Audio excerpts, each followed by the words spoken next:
जय श्री कृष्ण दोस्तों, आज के इस विशेष प्रसंग के माध्यम से हम सभी जानेंगे कि ऐसे कौन से पुत्र होते हैं जिनकी मृत्यु माता पिता से पहले हो जाती है और यह किस पाप के कारण होता है। दोस्तों, इस प्रकार की घटनाएं हम सभी ने जीवन में कभी न कभी देखी या सुनी अवश्य हैं कि किसी वृद्ध पिता की आंखों के सामने उसका जवान पुत्र मृत्यु को प्राप्त हो जाता है, या फिर कुछ दुष्ट पुत्र अपने माता पिता को इतना अधिक कष्ट देते हैं कि वे उन्हें शत्रु समझने लगते हैं। दोस्तों, आखिर ऐसा क्यों होता है? कौन सा कारण है जो इन संबंधों में ऐसी पीड़ा का बीज बो देता है? आइए जानते हैं एक अत्यंत ही सुंदर ज्ञानवर्धक कथा के माध्यम से कि पिता से पहले पुत्र की मृत्यु क्यों होती है और माता पिता को यह दुख क्यों सहना पड़ता है। एक बार की बात है, देवलोक में अग्नि, वरुण, बृहस्पति, शुक्र, यम, कुबेर आदि सभी देवगण एकत्रित थे। वहां ज्ञान चर्चा चल रही थी। कुछ देवता प्रश्न कर रहे थे और जिन देवताओं को उत्तर ज्ञात होता वे उत्तर दे रहे थे। जब बारी अग्निदेव की आई तो उन्होंने एक गंभीर प्रश्न सभी देवताओं से पूछा। हे देवगण, मेरा प्रश्न है, ऐसी कौन सी संतान है जिनकी मृत्यु माता पिता की आंखों के सामने हो जाती है? और दूसरा प्रश्न यह है कि किस प्रकार के पुत्र अपने माता पिता को दारुण दुख देते हैं? अग्निदेव का यह गंभीर प्रश्न सुनते ही सभी देवगण मंथन में डूब गए। वे आपस में विचार करने लगे, परंतु किसी के पास स्पष्ट उत्तर नहीं था। दोस्तों, विचार कीजिए, जिस पिता की आंखों के सामने उसका जवान पुत्र मृत्यु को प्राप्त हो जाए, उस पिता के हृदय में कैसी पीड़ा होती होगी। विधि का विधान तो यही कहता है कि पिता पहले इस संसार से विदा हो और पुत्र उसका अंतिम संस्कार करे, लेकिन कई बार ऐसा दुर्भाग्य आता है जब उसी पिता को अपने उन हाथों से अपने पुत्र का अंतिम संस्कार करना पड़ता है जिन हाथों से उसने उसे पाल पोस कर बड़ा किया था।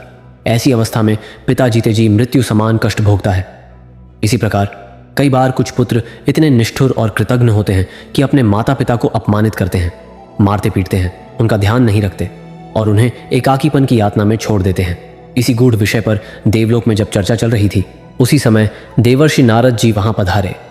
उनकी वाणी, वीणा और तेज से वहां का वातावरण और अधिक दिव्य हो गया। सभी देवगण खड़े होकर उन्हें नमस्कार करते हैं और पुनः अपने स्थान पर विराजमान हो जाते हैं। फिर नारद जी मुस्कुराते हुए पूछते हैं, हे देवगण, आप सभी इतनी गहन चर्चा में लीन हैं, कृपया बताइए कौन सा विषय है जिसने आप सभी को व्याकुल कर रखा है। तब अग्निदेव उठकर कहते हैं, हे वीणावादक महात्मा, मेरा प्रश्न है, ऐसी कौन सी संतान है जिनकी मृत्यु माता पिता की आंखों के सामने हो जाती है? और दूसरा प्रश्न, कौन से पुत्र अपने माता पिता को इतना दुख देते हैं कि वे जीवन भर रोते रहते हैं? देवर्षि नारद मुस्कुराए और बोले, हे देवगण, प्रश्न अत्यंत गंभीर है और इसका उत्तर समस्त मानव जाति को जानना चाहिए। यह प्रश्न केवल एक व्यक्ति का नहीं, अपितु समाज, संस्कृति और सनातन धर्म के मूल आधार कर्म से जुड़ा हुआ है। फिर नारद जी बोले, हे देवगण, मनुष्य का जीवन केवल इस जन्म पर आधारित नहीं होता। उसका पूर्व जन्म, पूर्व कर्म और भविष्य का प्रारब्ध सब एक ही सूत्र में बंधे होते हैं। यद्यपि यह आवश्यक नहीं कि संपूर्ण जीवन पूर्व जन्म के कर्मों का फल हो, परंतु कुछ विशिष्ट कर्म ऐसे होते हैं जिनका प्रभाव अगले जन्मों तक चलता है। अब आप समझिए कि मनुष्य के कर्म 3 प्रकार के होते हैं। नंबर 1, संचित कर्म। यह हमारे अनेक जन्मों के संचित कर्मों का संग्रह होता है। नंबर 2, प्रारब्ध कर्म। यह संचित कर्मों में से वह भाग होता है जो इस जीवन में भोगना तय होता है। नंबर 3, क्रियमाण कर्म। यह वे कर्म होते हैं जो हम इस जीवन में अभी कर रहे हैं। नारद जी आगे बोले, मित्रों, मृत्यु के बाद भले ही भौतिक शरीर नष्ट हो जाए, परंतु सूक्ष्म शरीर, मन, बुद्धि, चित्त, अहंकार, आत्मा के साथ रहता है। आपके संबंधी, आपकी संतान, आपका परिवार सब कर्मों के अनुसार ही बार बार जन्म लेकर आपसे जुड़ते हैं। देवगण यह सब सुनकर बोले, हे देवर्षि, आपकी बात हमारी समझ से परे है, कृपया इसे किसी सरल और ज्ञानवर्धक कथा के माध्यम से हमें समझाइए। तब देवर्षि नारद जी कहते हैं, हे देवगण, ध्यानपूर्वक सुनिए, मैं आपको एक ऐसी अद्भुत और शिक्षाप्रद कथा सुनाता हूँ जो स्पष्ट कर देगी कि पुत्र की मृत्यु पिता से पहले क्यों होती है और कौन से पुत्र अपने माता पिता को दारुण दुख देते हैं। नारद जी की बात सुनकर सभी देवगण शांत होकर कथा सुनने के लिए बैठ जाते हैं। प्राचीन काल की बात है, एक गांव में एक किसान रहता था। उसके परिवार में उसकी पत्नी और एक लड़का था। किसान के लड़के का नाम नकुल था। कुछ सालों के बाद किसान की पत्नी की मृत्यु हो जाती है। जिस समय किसान की पत्नी की मृत्यु हुई थी, उस समय उस किसान के पुत्र की आयु मात्र 5 वर्ष थी।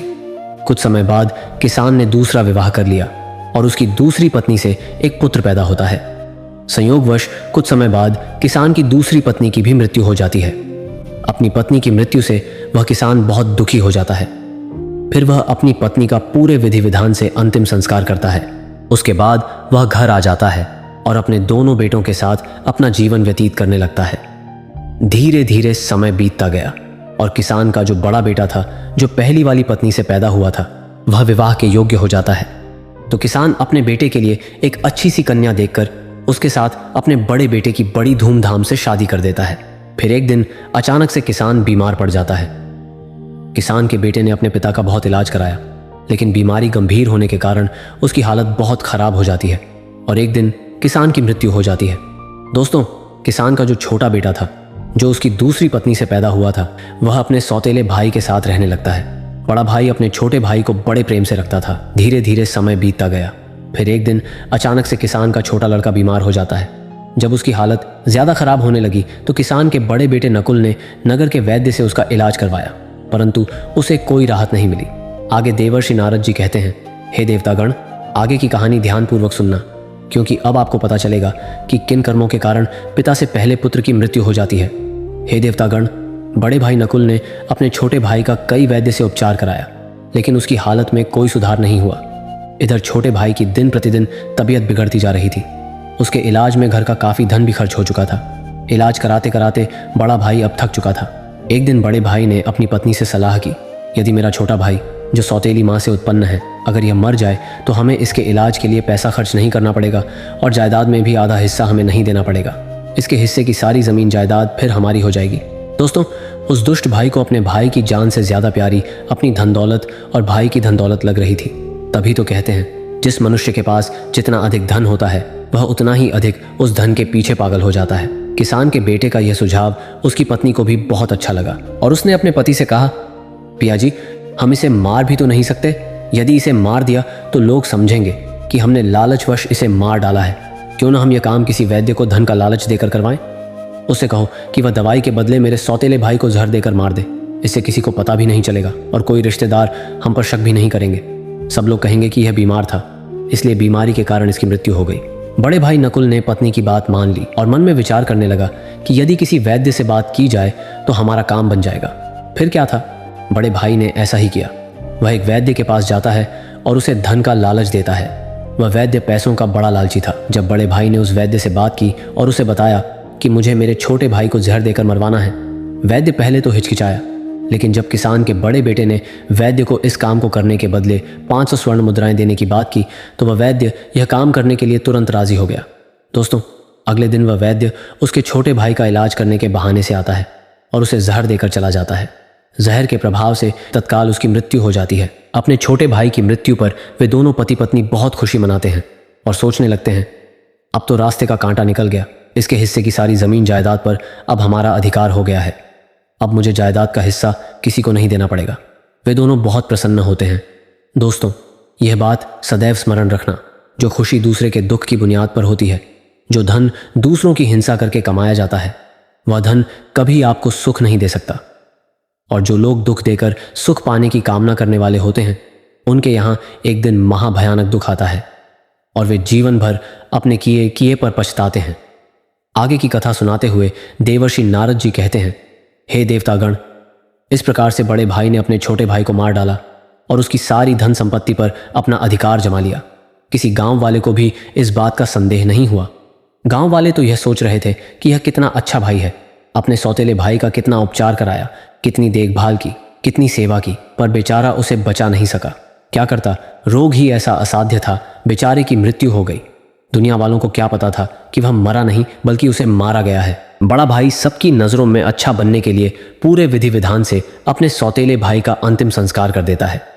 उसके बाद वह घर आकर बहुत खुश होता है। धीरे धीरे समय बीतता गया। एक दिन उसकी पत्नी ने गर्भ धारण किया और एक निश्चित समय के पश्चात उसकी पत्नी ने एक लड़के को जन्म दिया। पुत्र प्राप्ति की खुशी में उन दोनों ने घर में भोज कराया, पूरे नगर में मिठाइयाँ बांटी। उसके बाद वे दोनों बड़े ही लाड प्यार से अपने उस पुत्र का पालन पोषण करने में लग जाते हैं। कुछ वर्षों बाद वह लड़का जवान हो जाता है।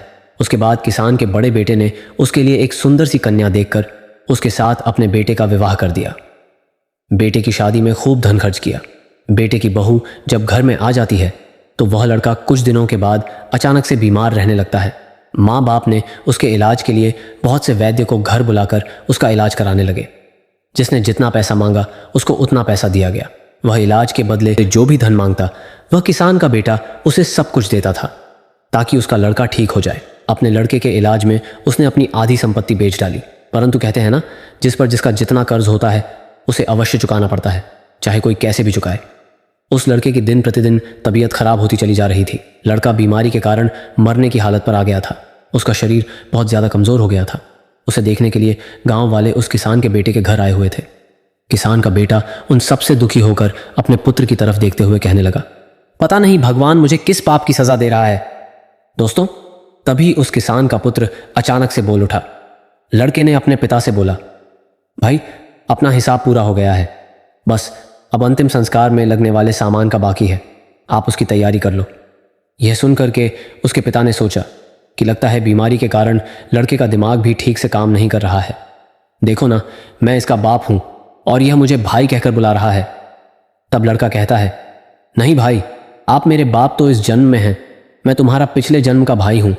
याद कीजिए, ये गांव वाले बैठे हुए हैं और तुम्हारी सौतेली माँ का बेटा, तुम्हारा छोटा सौतेला भाई इसी प्रकार चारपाई पर लेटा हुआ था और उस भाई की संपत्ति पाने के लिए तुमने उस भाई को वैद्य के हाथों जहर देकर मरवाया था।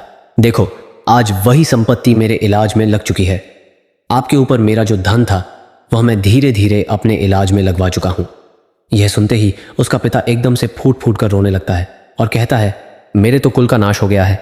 मैंने यह क्या किया? जो किया वह मेरे आगे आ गया। फिर उसने कहा, भाई मुझे ये तो बता दो, मैंने जो किया था वह तो मुझे देखने को मिल गया, पर एक बात मेरे समझ में नहीं आ रही है, इसमें तुम्हारी पत्नी का क्या दोष है जो बेचारी ब्याह कर तेरे साथ आई है? यह तो निर्दोष है, अब इसको जिंदा जलाया जाएगा। दोस्तों, उस समय सती प्रथा चलती थी, अर्थात जिसमें पति के मरने के बाद पत्नी को पति की जलती चिता पर बैठा दिया जाता था। तब वह लड़का कहने लगा, हे भाई, आप मेरी बात ध्यान से सुनो। तुमने जिस वैद्य को मेरे इलाज के लिए बुलाया था उसने आपके कहने पर धन के लालच में मुझे जहर दिया था। याद रखना, जो दुष्ट मनुष्य धन के लालच में किसी निर्दोष व्यक्ति को अकारण ही मारता है उसको भी उसका फल भोगना पड़ता है। मेरी मृत्यु के 4 वर्ष बाद ही उस वैद्य की आकस्मिक मृत्यु हो गई और उसे मृत्यु के बाद एक लड़की का जन्म मिला। वही लड़की आज मेरी पत्नी के रूप में मेरे घर में आई है।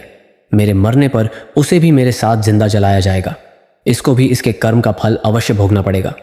आगे देवर्षि नारद जी कहते हैं, हे देवता गण, मनुष्य के जीवन में आने वाली प्रत्येक घटनाएं उसके द्वारा किए गए कर्मों की उपज होती है। हम जैसा बोते हैं वैसा ही हमें काटने को मिलता है। आज नहीं तो कल मनुष्य को उसके कर्मों का कर्मफल जरूर मिलता है। जीवन के हर कठिन प्रश्न का हल जीवन से ही मिलता है। जितना गहरा कुआं होगा उतना ही मीठा जल मिलेगा। अपने भाई से इतना कहकर वह किसान पुत्र मृत्यु को प्राप्त हो जाता है। पुत्र की मृत्यु के बाद उसकी सारी संपत्ति का नाश हो जाता है और उसकी पत्नी को उसके साथ जिंदा जला दिया गया। इस तरह से उस दुष्ट वैद्य को उसके कर्म का फल मिल जाता है, जिसने लालच में आकर एक निर्दोष पुत्र को जहर दिया था। वह वैद्य मरकर उसकी पत्नी बना था। उसे भी मृत्यु के महाभयंकर कष्ट से होकर गुजरना पड़ा। दोस्तों, आगे देवर्षि नारद जी कहते हैं, हे देवतागण, इस संसार में 4 प्रकार के पुत्र होते हैं और जो काम उसने किए हैं उनका भुगतान भी उन्हें करना पड़ता है। नारद मुनि की यह बात सुनकर सभी देवतागण पूछने लगे, हे देवर्षि, 4 प्रकार के पुत्र कौन से होते हैं? कृपया आप हमें बताइए। तब नारद जी कहते हैं, हे देवतागण, शास्त्रों में 4 प्रकार के पुत्र बताए गए हैं। पहला पुत्र होता है आरणाबंध पुत्र, दूसरा होता है शत्रुपुत्र, तीसरा होता है उदासीन पुत्र और चौथा होता है सेवक पुत्र। ध्यान रखिए, जो पहले 2 पुत्र हैं, आरणाबंध और शत्रुपुत्र, यह दोनों पुत्र आपके कर्मों के अनुसार आपके घर में जन्म लेते हैं। इन दोनों पुत्रों की मृत्यु पिता से पहले हो जाती है। अगर किसी पुत्र की मृत्यु पिता से पहले हो जाए तो समझ लेना कि आपके घर में आरणाबंध या शत्रुपुत्र पैदा हुए थे। धार्मिक मान्यताओं के अनुसार यदि आपने अपने पूर्व जन्म में किसी को किसी भी प्रकार से प्रताड़ित किया है या उसे दारुण दुहक पहुंचाया है तो याद रखना, वह व्यक्ति आपसे किसी भी तरह का बदला लेना चाहता है, लेकिन वह किसी कारणवश आपसे बदला नहीं ले पाया क्योंकि वह कमजोर था और तड़प तड़प कर मर गया। तो निश्चित मानिए, वह व्यक्ति इस जन्म में आपका पुत्र बनकर लौटेगा और फिर वह अपना बदला पूरा जरूर करेगा। आपको अपनी आंखों के सामने अपने ही पुत्र की मृत्यु देखनी पड़ेगी। इससे बड़ा दुख एक पिता के लिए और क्या हो सकता है कि उसकी आंखों के सामने ही उसके पुत्र की मृत्यु हो जाए। प्रिय श्रोतागण, याद रखना, यदि आपका पुत्र आपको मृत्यु के समक्ष कष्ट दे रहा है तो समझ लेना कि वह आपके पिछले जन्म का शत्रु हो सकता है, या वह व्यक्ति हो सकता है जिसको आपने कभी मृत्यु तुल्य कष्ट दिया होगा। ऐसी संतान आपके जीवन को हर तरह से कष्टों से भर देती है, आपका जीवन नरक बना देती है, आपको मारती हैं, परेशान करती हैं और आपके कुल का विनाश कर देती हैं, और एक दिन आपको भी मांगने पर मजबूर कर देती हैं। आगे देवर्षि नारद जी कहते हैं, हे देवतागण, महाभारत का जब युद्ध हो रहा था उस समय भगवान श्री कृष्ण ने अर्जुन को गीता ज्ञान देते हुए कहा था, हे पार्थ, इस नश्वर संसार में जितने भी रिश्ते नाते हैं वे सभी मनुष्य द्वारा किए गए पिछले कर्मों के अनुसार उन्हें प्राप्त होते हैं। इस महाभारत के युद्ध में तुम्हारे सम्मुख जितने भी तुम्हारे सगे संबंधी दिखाई दे रहे हैं सभी तुम्हारे और उनके पिता का लेखा जोखा है। हे अर्जुन, तुम पूर्व जन्म में जब धर्म के पुत्र नर थे और मैं तुम्हारा बड़ा भाई नारायण था जिसे तुमने उस समय अपने युद्ध कौशल से पराजित किया था, उसी समय तुम्हारे भाई ने तुमसे बदला लेने के लिए प्रतिज्ञा की थी। वही भाई आज तुम्हारे सामने अपनी हार का बदला लेने के लिए दुर्योधन के रूप में खड़ा है। फिर भगवान श्री कृष्ण कहते हैं, हे पार्थ, प्राणी को अपने कर्मों का फल भोगना पड़ता है। जिसका जिस पर कर्ज होता है वह उसका कर्ज कई जन्मों तक चुकाता है। दोस्तों, यही बात भगवान श्री कृष्ण ने पितामह भीष्म से कही थी। यह बात महाभारत काल की है। महाभारत का भीषण युद्ध समाप्त हो चुका था। विजेता पांडव सभी भाइयों सहित भगवान श्री कृष्ण के साथ पितामह भीष्म का आशीर्वाद प्राप्त करने गए थे। तभी पितामह भीष्म ने भगवान श्री कृष्ण से पूछा, हे वासुदेव, मैं अपने किन कर्मों की वजह से नुकीले तीरों से बनी इस शैया पर असहाय कष्ट भुगत रहा हूं? तभी श्री कृष्ण ने मुस्कुराते हुए पूछा, हे पितामह, क्या आपको अपने पिछले जन्मों के कर्म याद हैं? पितामह बोले, हे वासुदेव, मुझे मेरे पिछले 100 जन्म के कर्म याद हैं और इनमें मैंने कभी किसी का बुरा नहीं किया। पितामह भीष्म की बात पर सहमति जताते हुए भगवान श्री कृष्ण ने कहा, हे पितामह, आपने 100 जन्मों में कोई भी पाप नहीं किया। आपको यह सजा आपके 101वें जन्म की मिल रही है। 101वें जन्म में आप एक राजा थे। एक बार आप शिकार खेलकर जंगल से गुजर रहे थे और शिकार करने के कारण आप बहुत थक गए थे। फिर एक पेड़ के नीचे कुछ देर आराम करने के लिए बैठ गए। तभी उस वृक्ष पर से एक कीड़ा आपके ऊपर गिरा। आपने गुस्से से उस कीड़े को अपने बाण से उठाकर पीछे फेंक दिया। वह कीड़ा पीछे कांटों के ऊपर पीठ के बल गिरा और उसकी पीठ में नुकीले कांटे घुस गए। उस कीड़े ने उन कांटों से निकलने की बहुत कोशिश की, परंतु जितनी कोशिश करता कांटे उसे उतना कष्ट देते थे। इस अवस्था में कई दिन तक वह कीड़ा जीवित रहा। उसकी तकलीफ में आपका नाम दर्ज हो चुका था, लेकिन आपके पुण्यकर्म इतने प्रबल थे कि वह पाप फलित नहीं हो पा रहा था। इस बात को सुनकर पितामह बोले, फिर आज क्यों?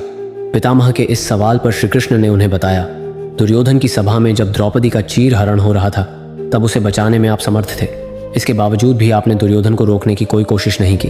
उसी समय आपका सारा पुण्य क्षीण हो गया और 101वें जन्म पहले के इस पाप को फलित होने का मौका मिल गया और उसी का परिणाम आज आपको भुगतना पड़ रहा है। दोस्तों, जब हम जन्म लेते हैं या फिर जब हम गर्भ में रहते हैं तब हम ईश्वर से यही प्रार्थना करते हैं कि इस बार जन्म लेने के उपरांत हम अच्छे कर्म करेंगे। लेकिन जन्म लेने के उपरांत हम उन बातों को भूल जाते हैं, मोह माया के वश में हो जाते हैं। कर्म के फल कभी ना कभी मिलते ही हैं। इसलिए पृथ्वी पर निवास करने वाले प्रत्येक प्राणी को उसके द्वारा किए गए कर्मों का फल भोगना ही पड़ता है और कर्मों के अनुसार ही जन्म होता है। इसलिए कभी किसी प्राणी को नहीं सताना चाहिए, भले ही वह छोटा सा कीड़ा ही क्यों ना हो। दोस्तों, आगे देवर्षि नारद जी कहते हैं, हे देवतागण, जो 2 तरह के पुत्र होते हैं, आरणाबंध पुत्र और शत्रु पुत्र, जिनके हम कर्जदार हैं और जिनका हमने ऋण लिया है और वह ऋण वापस नहीं दिया तो वह ऋण हमें चुकाने पड़ेंगे। यदि इसी जन्म में चुका दिए तब तो बहुत अच्छा है, और यदि वह दूसरे जन्म में चले गए तो आपको भी यही दारुण दुख झेलने को मिलेगा। वह पुत्र के रूप में जन्म लेगा या भाई के रूप में जन्म लेगा या आपके प्रिय संबंधी के रूप में जन्म लेगा, या फिर आप गधा बनेंगे या बैल बनेंगे। किसी न किसी रूप में आप उन पैसों को चुकाएंगे। आपको कर्ज तो जरूर चुकाना पड़ेगा। यही शाश्वत विधि का विधान है और यही अटल सत्य है। हे देवतागण, इस प्रकार से आरणाबंध और शत्रुपुत्र की मृत्यु पिता से पहले हो जाती है और बाकी के जो 2 पुत्र होते हैं उनमें से सेवक पुत्र सबसे श्रेष्ठ पुत्र होता है। यह पुत्र आपको तब मिलता है जब आपने अपने पिछले जन्म में निस्वार्थ भाव से किसी व्यक्ति या गौ की सेवा की होगी, तो वह व्यक्ति इस जन्म में आपको सेवक पुत्र के रूप में प्राप्त होता है और आपकी सारी उम्र सेवा करता है, क्योंकि आपने पिछले जन्म में अच्छे कर्म किए थे। नंबर 4, जो उदासीन पुत्र होते हैं, इनको अपने माता पिता से कोई लगाव नहीं होता है। उनके दुख सुख से इन्हें कोई वास्ता नहीं होता।